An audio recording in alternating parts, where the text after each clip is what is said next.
Hey everybody, I'm Tim Mooney, author, performer of Breakneck Julius Caesar.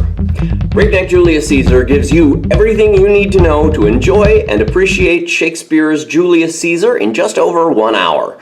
Breakneck Julius Caesar is a fun, somewhat radical take on Shakespeare's play and will be available to view online this Sunday and Monday, July 5th and 6th, and again on August 30th and 31st, 2020.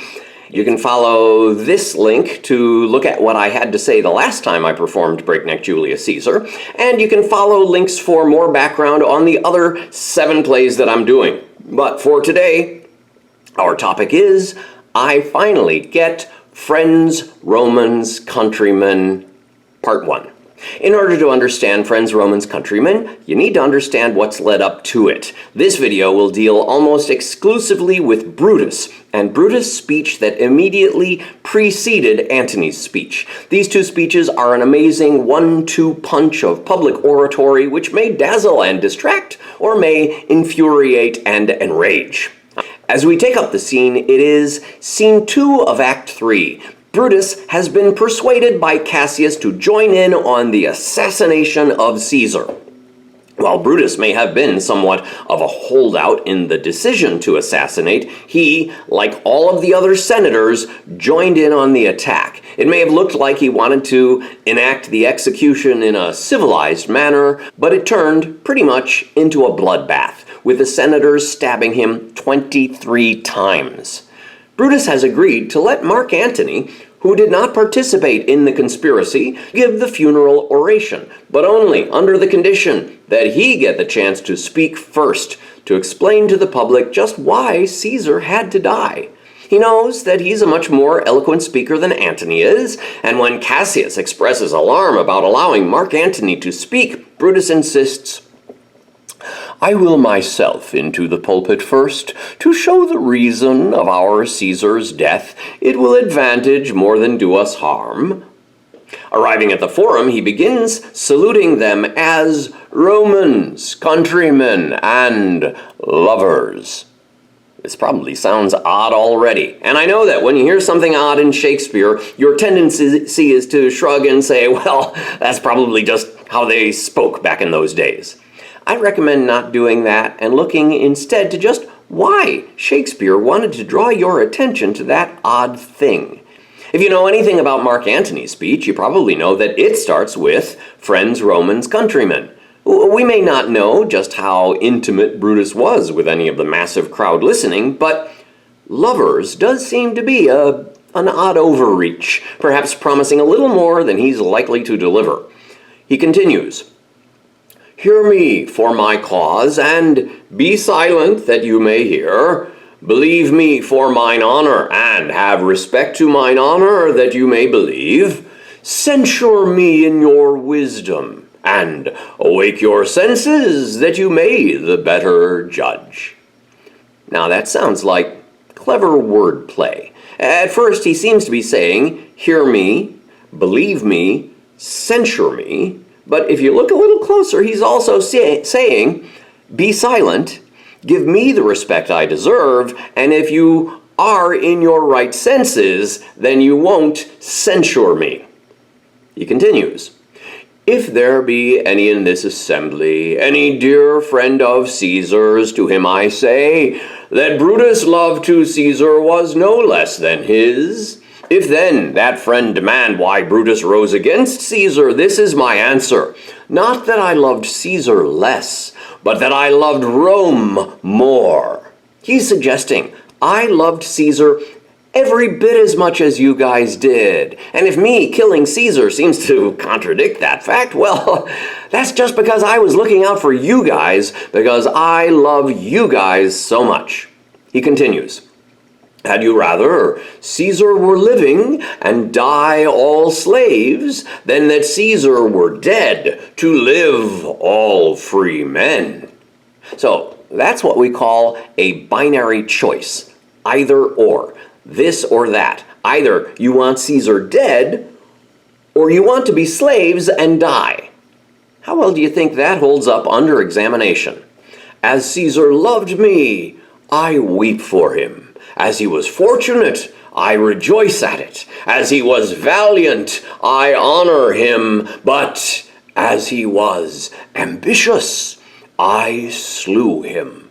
There is tears for his love, joy for his fortune, honor for his valor, and death for his ambition. So this is a little less binary, a bit more textured. Caesar had positive qualities. He was loving, lucky, and heroic. But all of those good qualities are negated by his ambition. Sounds like a harsh punishment for ambition, yes? Who here watching this video does not consider him or herself at least somewhat ambitious? And if conclusion number 4 seems unbalanced, I believe it also calls into question the first 3 propositions. Did Brutus weep for Caesar? Did Brutus rejoice in Caesar's success? Is Brutus honoring Caesar? Sure doesn't look like it. He continues, "Who is here so base that would be a bondman? If any, speak, for him have I offended. Who is here so rude that would not be a Roman? If any, speak, for him have I offended. Who is here so vile that will not love his country? If any, speak, for him have I offended." Well, now, Brutus seems to be inviting them to speak. Surely someone will speak up now. But wait. What is it that Brutus says in advance of the line that invited them to speak? By Brutus' own logic, anyone who speaks up now is a base slave, a bondman is a slave, a rude non-Roman, and a vile Rome hater. Who in their right mind is going to speak up in that context, in public? And having given them that option, he gives them a moment to think about it. I pause for a reply.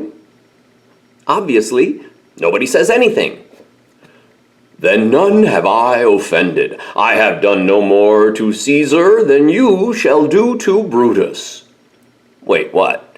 So Brutus is suggesting that they will one day stab Brutus? Somehow they are just as guilty or future guilty of the assassination that they will one day execute on Brutus? Just as in the preceding scene in which Brutus coaxes his fellow assassins to bathe our hands in Caesar's blood up to the elbows. He wants everyone to have blood on their hands, if only so that his own bloody hands perhaps stand out a little less. At this point, Antony has made an entrance, carrying Caesar's body. Here comes his body, mourned by Mark Antony, who, though he had no hand in his death, shall receive the benefit of his dying, a place in the commonwealth, as which of you shall not? Okay, what was that? Mark Antony was innocent, but somehow seems like he will profit off of Caesar's death. Does that mean Antony is a little guilty too? Has he been bribed to look the other way? But no, Antony's so-called benefit is a place in the commonwealth. That is to say, a citizen. Not a tribune or a senator, and certainly not a member of a new triumvirate. In fact, Brutus says that everyone listening has a place in the commonwealth, which is no more than what they had already anyway.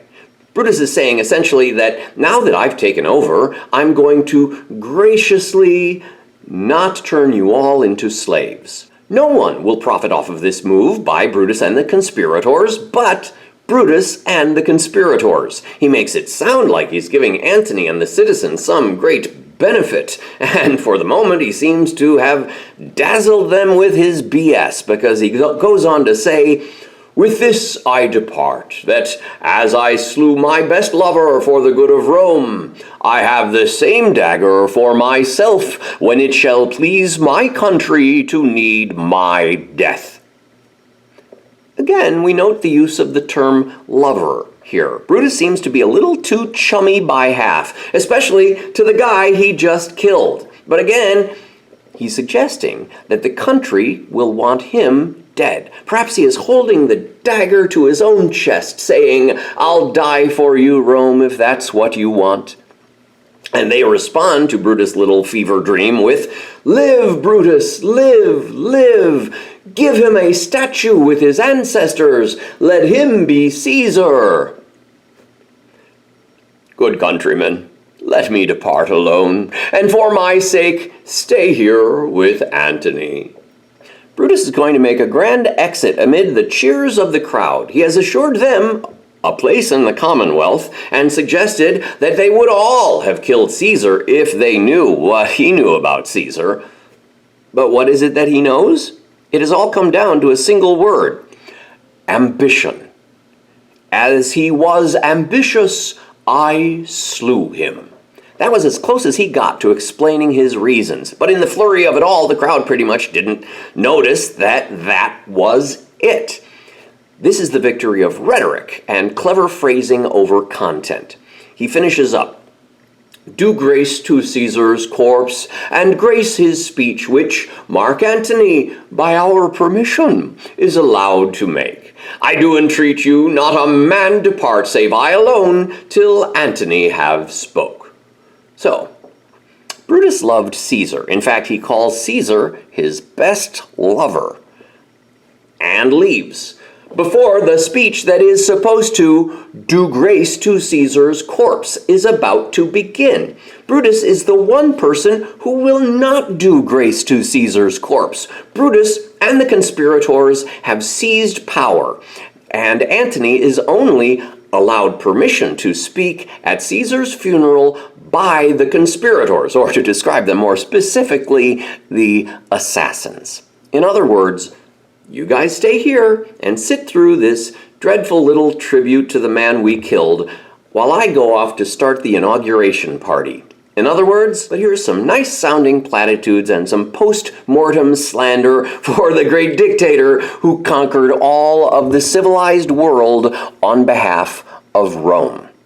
Now let me run off and enjoy the spoils of this great victory.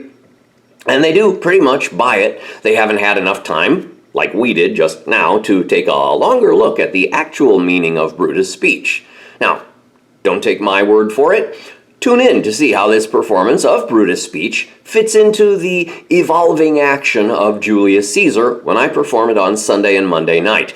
You'll get a chance to experience how this speech plays to you when you are playing the role of the mob, and see how you, the mob of citizens, may feel as this tangle of rhetoric flies by, or how intimidated you might feel about responding in the moment.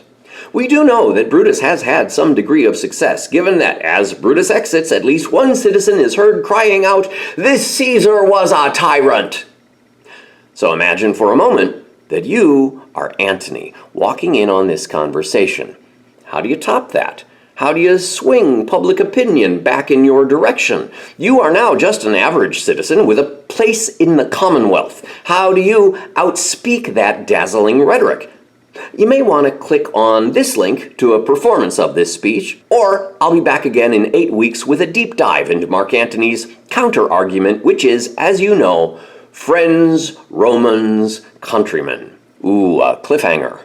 Please leave comments and questions in the space below. I'd love to hear your thoughts on this. If you enjoyed this video, please hit it with a like or subscribe to this channel. I'll have lots more to cover in later explorations of Julius Caesar. If you want to see how my interpretation of this speech and this play is realized in my own performance, please tune in to our Facebook page on Sunday, July 5th, or our Zoom performance on Monday, July 6th. Or Sunday, Monday, August 30th, 31st, all at 9 p.m. Tickets for Monday night shows are $5 and available at calendly.com/TimMooneyRep.